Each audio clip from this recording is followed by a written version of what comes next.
ये पहनने का शौक मुझे नहीं है। और सुभाष चंद्र बोस की सेना के अंदर 46,000 की सेना में से 21,000 फौजी मरा, नाथूराम गॉडसे भागा नहीं। ये सब छुपाया गया, तो जान दे के हमने ली है, ये मिली नहीं है, हमने छीनी है फिर से। अब प्रधानमंत्री है मेरी तरह तो आके चिल्ला चिल्ला के नहीं बताएगा कि कुछ लोगों ने 2014 में कहा था कि अगर ये आ गया तो हम चले जाएंगे।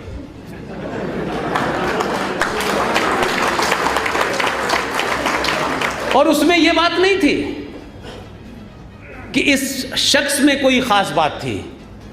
यह शख्स लगातार वही काम कर रहा है जिसे मैं कह रहा हूं कि हफ्ते में एक बार पानी पी लीजिए।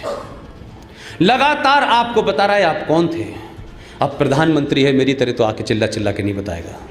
उसने संविधान की शपथ ले रखी है, उसके बताने का अंदाज है। इस देश में एक प्रधानमंत्री हुआ करते थे, पुर्तगाल की यात्रा पे गए थे।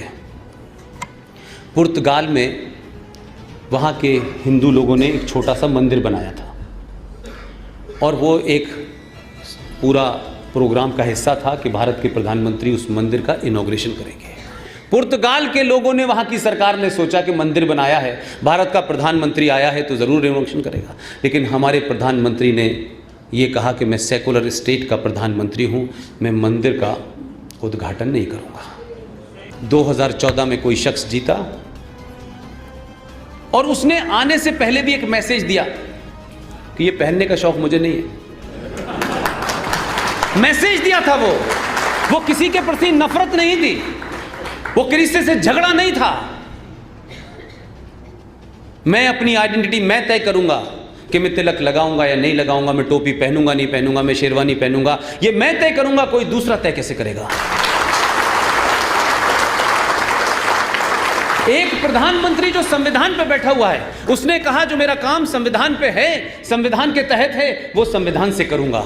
लेकिन मैं अपनी आस्था, अपने विश्वास को इस सेकुलरिज्म के चक्कर में नहीं खत्म करूंगा। तो जब इस देश में यह बदलाव हुआ कि सत्ता पे बैठने वाले लोग आपके बटन की ताकत को समझ गए कि यह देश मुझे उसी रूप में देखना चाहता है, तो फिर क्या हुआ?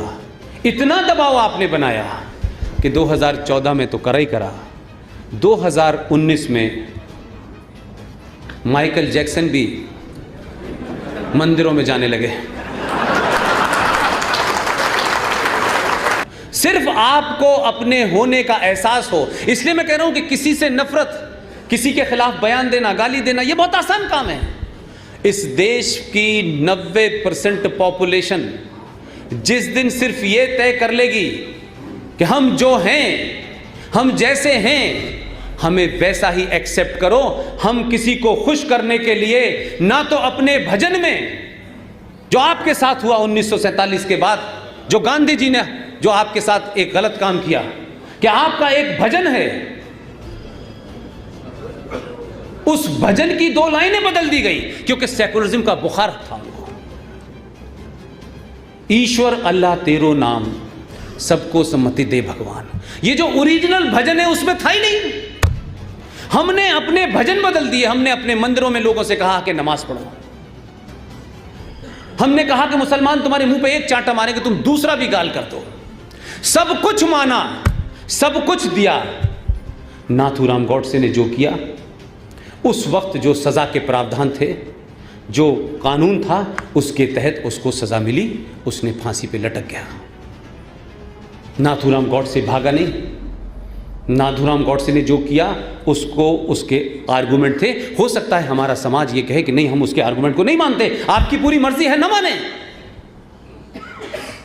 लेकिन नाथूराम गॉडसे ने एक हत्या की थी, उस पे आज तक ये देश शर्मसार है, उसके ऊपर सवाल उठाए जाते हैं। गांधी जी ने तो सरेआम सरे महफिल ये बयान दिया था कि पाकिस्तान बनेगा तो मेरी लाश पे बनेगा। पाकिस्तान तो बन गया था। इसलिए मैं कह रहा हूं कि मेरा सवाल यह नहीं है कि महात्मा गांधी ने इतना बड़ा झूठ क्यों बोला। मेरा सवाल यह है कि अगर नाथूराम गॉडसे के मारने के उस एक्ट पे सवाल जवाब हो सकते हैं, होने चाहिए, जिंदा कौमों की निशानी है, तो फिर यह भी तो पूछा जाएगा भाई कि गांधी जी आपके भरोसे के बाद, आपकी सारी बातें मानने के बाद कि पटेल अगर जीत गए थे तो आपने कहा मेरी हार है, तो पटेल ने छोड़ दिया। अंबेडकर से आप बहस में भिड़ गए थे तो अंबेडकर ने कहा कि मेरी बात सच है गांधी जी, लेकिन आप अगर मेरे सामने धरने पे बैठेंगे तो मैं समझता हूं कि देश को जरूरत है आपकी, और मैं नहीं चाहता कि आपका जीवन खतरे में हो जाए, लेकिन मैं आपकी जिद के सामने अपनी सच बात को भी वापस लेता हूं। तब भी उस आदमी ने वापस ले ली बात, और ऐसे ही सुभाष चंद्र बोस के साथ मामला हुआ तो गांधी जी की कद्र करते उन्होंने भी नाम अपना वापस ले लिया। लेकिन मेरा सवाल दूसरा है, गांधी जी जिस अंबेडकर के सामने आप धरने पे बैठ गए थे, सुभाष चंद्र बोस से आपने मॉरल ग्राउंड पे दबाव बना के इस्तीफा ले लिया था, आपने पटेल जैसे आदमी को जिसको 14 में से 12 वोट मिले थे, उससे कहा कि नेहरू की हार मेरी हार है। वो इतने हाई मॉरल ग्राउंड के लोग थे कि उन्होंने कहा आप अगर ये कहते हैं, ये छोड़ दी मैंने। इतने सब के बावजूद भी गांधी जी का एक चित्र मुझे बताइए, कोई एक घटना बताइए। आप में से सारे लोग इसमें बहुत सारे बुजुर्ग लोग बैठे हुए हैं, किसी विचारधारा के हों, ये मामला विचारधारा का नहीं है।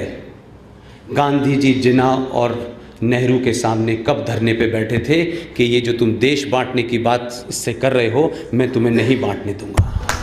वो दिन और वो डेट, वो जगह मुझे पता चल जाए, मैं अपने शब्द सार्वजनिक तौर पे माफी मांगूंगा कि गांधी जी ने जिस तरीके से अंबेडकर को उस मॉरल ग्राउंड पे बात किया, सुभाष को बात किया, पटेल को बात किया, क्या नेहरू जी के सामने और जिन्ना के सामने ये धमकी दी कि मैं देश नहीं बंटने दूंगा, मैं धरने पे बैठ जाऊंगा। तो गांधी जी, इस देश के बंटने में 21 लाख लोगों की लाशें हैं, उसका जिम्मेदार कौन है? कोई उसका जवाब देगा जिन्होंने अपने घर वालों को भी नहीं पता किसकी मां किसकी बहन लाशों की बौछार थी। और जब ये देश बंट करके झंडा फहराया जा रहा था, जो लोग पंजाब के यहां बैठे हों और बंगाल में माएँ बहनें अपने बच्चों की, अपने पति की, अपनी बेटी की लाशें ढूंढ रहे थे। पंजाब में 50,000 औरतों के साथ रेप हुआ था। उनको पता ही नहीं था कि दिल्ली में झंडा फहराया जा रहा है और विजनरी प्रधानमंत्री देश को विजन दे रहे हैं। कुछ आजादी की बात आप कर रहे हो, और क्या नैरेटिव चलाया? अहिंसा से आजादी मिली, बिना लड़े आजादी मिली। 26 लाख लोग वहां मरे और सुभाष चंद्र बोस की सेना के अंदर 46,000 की सेना में से 21,000 फौजी मरा। वो फौजी क्या चिड़िया मारने की वजह से मरा था, लेकिन फिर भी ये नैरेटिव दिया कि ये जो आजादी हमको मिली है, मैं तो इस शब्द के ही खिलाफ हूं, आजादी मिली है। अगर ये जो भी कुछ थोड़ी बहुत आजादी है तो जान दे के हमने ली है, ये मिली नहीं है, हमने छीनी है तुमसे। लेकिन इस देश के पुरुषार्थ को ऐसे ऐसे शब्दों से आप नवाजिए कि हमें मिली है, भीख थी कोई दे गया हमको। हम इस मानसिकता से, शब्दों का बड़ा महत्व होता है। जिस तथाकथित आजादी के बारे में इतना पाठ पढ़ाया गया, ये सब छुपाया गया। इसलिए मैंने कहा हम खुश नसीब हैं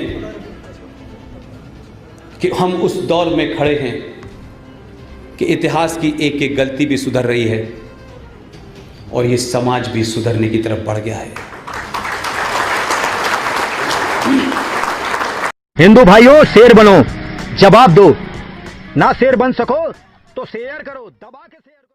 अच्छी बात बोली, आपको अच्छी लगी तो ऐसे थोड़ा मार दीजिए हाथ, आप थोड़ा सा मार दीजिए, एक बार मार दीजिए। क्यों कष्ट हो रहा है आपको? अगर अच्छी लगी मार दीजिए।